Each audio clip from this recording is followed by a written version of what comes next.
Day 44, Welcome. Exodus 29, verse 26. Take the breast from the ram of Aaron's ordination and wave it as a presentation offering before the Lord. It is to be your portion. Consecrate for Aaron and his sons the breast of the presentation offering that is waved and the thigh of the contribution that is lifted up from the ram of ordination. This will belong to Aaron and his sons as a regular portion from the Israelites, for it is a contribution. It will be the Israelites' contribution from their fellowship sacrifices, their contribution to the Lord. The holy garments that belong to Aaron are to belong to his sons after him, so that they can be anointed and ordained in them.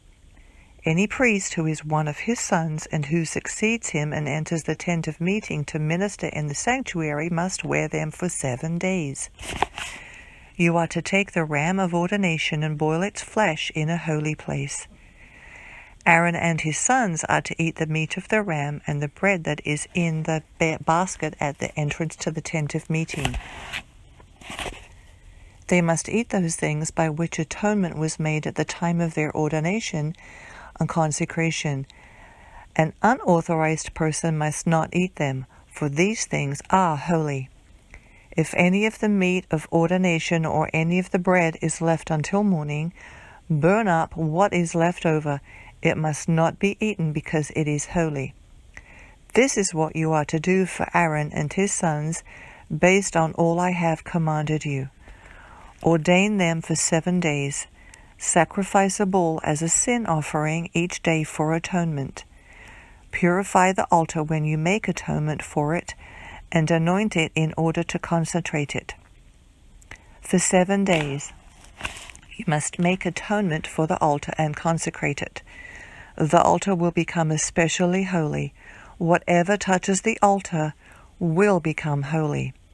This is what you are to offer regularly on the altar every day. 2-year-old lambs. In the morning offer 1 lamb, and at twilight offer the other lamb. With the first lamb offer 2 quarts of fine flour mixed with 1 quart of crushed olive oil and a drink offering of 1 quart of wine. You are to offer the second lamb at twilight.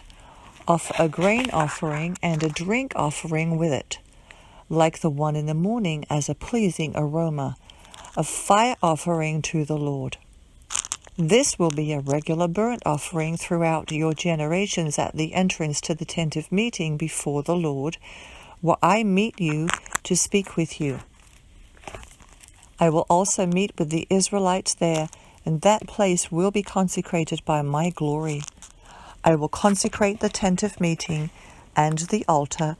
I will also consecrate Aaron and his sons to serve me as priests. I will dwell among the Israelites and be their God, and they will know that I am the Lord their God, who brought them out of the land of Egypt, so that I might dwell among them. I am the Lord their God. Chapter 30. You are to make an altar for the burning of incense. Make it of acacia wood. It must be square, 18 inches long and 18 inches wide. It must be 36 inches high. Its horns must be of 1 piece.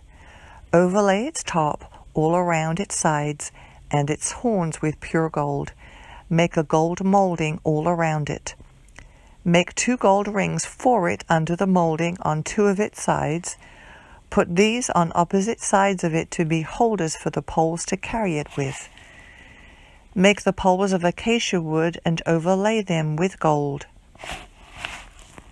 You are to place the altar in front of the veil by the ark of the testimony, in front of the mercy seat that is over the testimony, where I will meet with you. Aaron must burn fragrant incense on it. He must burn it every morning when he tends the lamps. When Aaron sets up the lamps at twilight, he must burn incense. There is to be an incense offering before the Lord throughout your generations. You must not offer unauthorized incense on it, or a burnt grain offering. You are not to pour a drink offering on it. Once a year, Aaron is to perform the purification rite on the horns of the altar. Throughout your generations he is to perform the purification rite for it once a year with the blood of the sin offering for atonement. The altar is especially holy to the Lord. The Lord spoke to Moses, "When you take a census of the Israelites to register them, each of the men must pay a ransom for himself to the Lord as they are registered. Then no plague will come on them as they are registered. Everyone who is registered must pay half a shekel according to the sanctuary. Shekel, 20 gerahs to the shekel. This half shekel is a contribution to the Lord. Each man who is registered, 20 years old or more, must give this contribution to the Lord. The wealthy may not give more, and the poor may not give less than half a shekel when giving the contribution to the Lord to atone for your lives. Take the atonement money from the Israelites and use it for the service of the tent of meeting. It will serve as a reminder for the Israelites before the Lord to atone for your lives."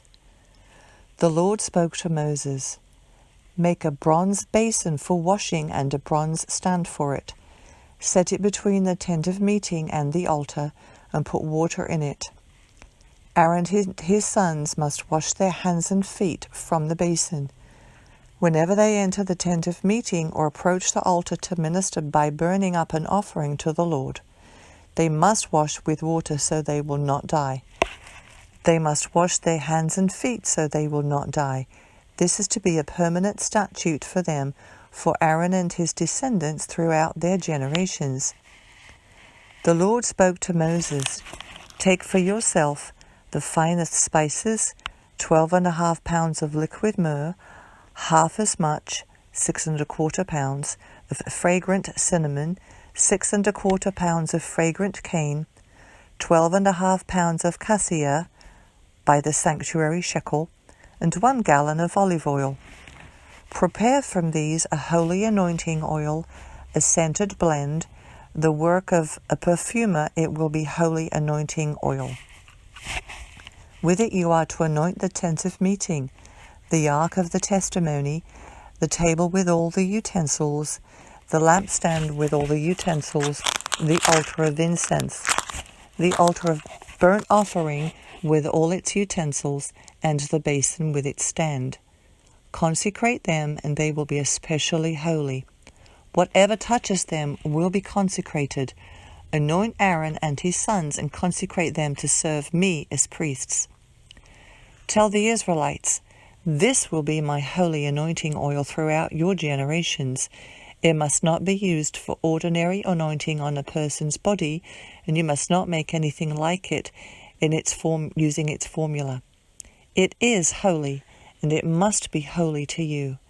Anyone who blends something like it or puts some of it on an unauthorized person must be cut off from his people." The Lord said to Moses, "Take fragrant spices, stacte, onycha, and the galabum, and the spices and pure frankincense are to be in equal measures. Prepare expertly blended incense from these. It is to be seasoned with salt, pure and holy. Grind some of it into fine powder and put some of it in the front of the testimony in the tent of meeting, where I will meet with you. It must be especially holy to you. As for the incense you are making, you must not make any for yourselves using its formula. It is to be regarded by you as sacred to the Lord. Anyone who makes something like it to smell its fragrance must be cut off from his people." Continuing with Day 44, Psalm 22, verses 1 through 5. My God, why have you forsaken me?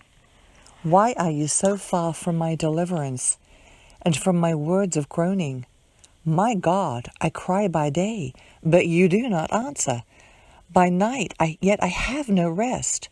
But you are holy, enthroned on the praises of Israel. Our fathers trusted in you. They trusted, and you rescued them.